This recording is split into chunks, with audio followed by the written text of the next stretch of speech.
Here followeth the lives of Saints Nazarius and Celsus, and first the interpretation of their names.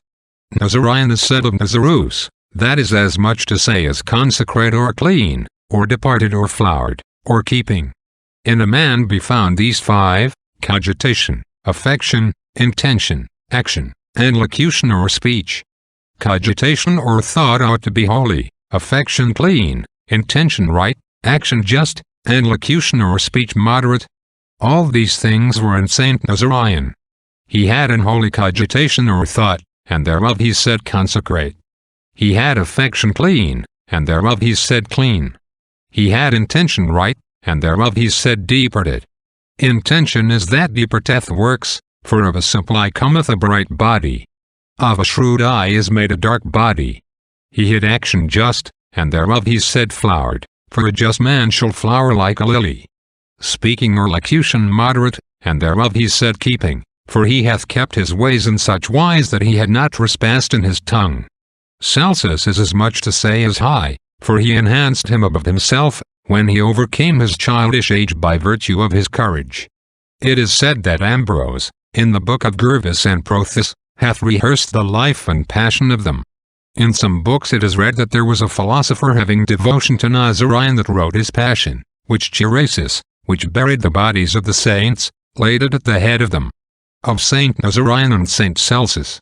Nazarius was son of a nobleman named Africanus, but he was a Jew, and of Saint Perpetua, a most Christian woman, and come of the noblest of the Romans, and had been baptized of Saint Peter the Apostle. When he was 9 years old he marveled greatly seeing his father and mother so greatly to vary in the observation of their religion. For his mother kept the law of baptism, and his father followed the law of the Sabbath, wherefore to whom he might follow of them he doubted much, for they both labored to draw him to their faith. At last by the will of God he followed the law of his mother, and received the holy baptism of St. Linus the Pope.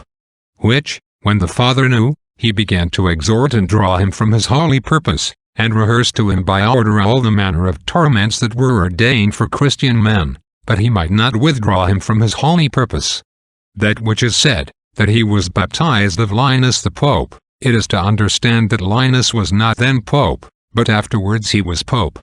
Nazarius lived after his baptism many years, as it shall appear hereafter, which suffered martyrdom under Nero, which crucified Peter the last year of his reign.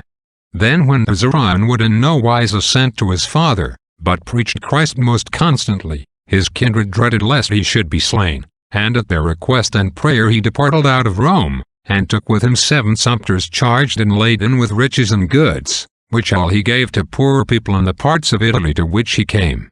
And the 10th year that he departed from Rome he came to Placentia, and from thence to Milan, and found there Gervas and Prothus holden in prison, whom he comforted. And when it was known that Nazarius had comforted and encouraged the said martyrs, he was then taken and brought to the prefect. And he, always abiding steadfastly in the faith and knowledging of Christ, was beaten with staves, and so cast out of the city. And as he went from place to place, his mother, which then was dead, appeared to him, and comforted him, and warned him that he should go into France, and so he did. And when he came into a town of France, which that hight Gemelas, and had converted much people to the faith of Jesus Christ, there was a noble woman which offered to him her son named Celsus, which was an elegant and fair child, praying him that he would baptize him and take him with him. And when the prefect of France heard thereof, he took him and the child Celsus, with their hands bounden behind them, and a chain on their necks, and put them in prison for to torment them on the morn. Then the wife of the prefect sent to him, affirming that it was not rightfully done that he should slay the innocents, but the gods Almighty should presume to avenge them. By which words the prefect was corrected, and delivered the innocents, but charged and warned them that they should no more preach there. Then he came to the city of Treves, and he was the first that preached Christ, and converted many to the faith, and there edified a church. And when Cornelius, lieutenant of Nero, heard thereof, he sent thither 100 knights for to take him. And they found him in an oratory that he had made, and took him and bound his hands, saying, The great Nero hath sent for thee. To whom Nazarius answered, The king all out of order, hath also knights out of order. Why came ye not honestly and said, Nero calleth thee? and I would have come. Then they led him bound and so to Nero. And Celsus the child weeping, they smote and buffeted him and constrained him to follow. And when Nero saw them he commanded to put them in prison till they there died by torments. And on a day when Nero sent his hunters to take wild beasts, suddenly a great multitude of wild beasts brake their ordinance, and entered the garden of Nero, where they slew in all torrent many men, that Nero, all troubled, fled, and hurt his foot that on death he might come to his place, and after lay many a day, and might not remove for the pain of the wound. At the last he remembered of Nazarius and Celsus, and supposed his gods were wroth with him because he suffered them to live so long. Then, by the commandment of the emperor, knights beat them both and brought them before the emperor. Nero saw their visages shine like the sun, and he supposed that they had done it fantastically, to mock him by magic, and commanded them to put away their enchantments, and offer to the gods. Then was Nazarius led to the temple, and prayed that all men should go out. And then he made his prayers to God, and all the idols fell down and were broken. And when Nero heard that, he commanded to cast him into the sea. And if it hap that he escaped, they should follow and take him and burn him, and should take the ashes of him, and cast it into the sea. Nazarius then, and the child Celsus, were put in a ship and brought into the middle of the sea, and were both cast in, and about the ship arose a great tempest, and about them was great calm and tranquillity. When they then that were in the ship were afraid to be perished, and repented them of the harm and wickedness that they had committed on the saints, Nazarius with the child Celsus, walked upon the sea and appeared to them with a glad cheer, and entered into the ship to them, and then, they believing, by his prayer the sea was appeased. And from thence they sailed and came to a place 600 paces beside Genoa, where they long preached, and after came to Milan, where they found Gervas and Prothus in the place where they had left them.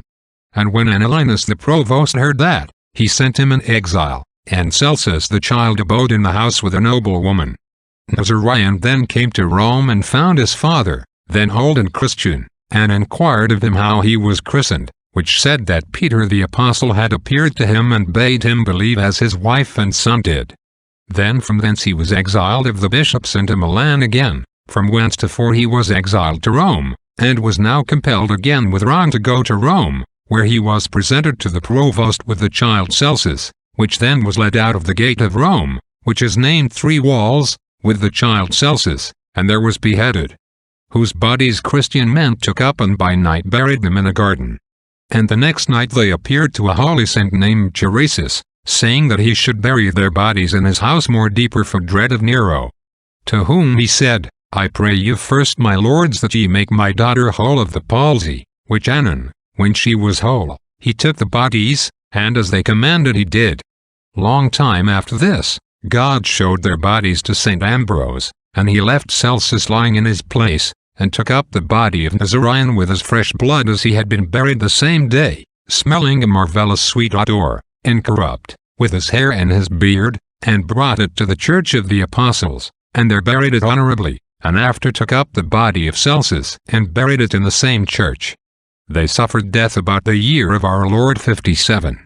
Of this martyr saith Ambrose in his preface, O thou holy noble champion and blessed martyr, shining by the shedding of thy blood, thou hast deserved to have the kingdom of heaven, which by the innumerable assaults of torments hast overcome the wickedness of the tyrant by the constancy of faith, and hast gathered together a multitude of people to everlasting life.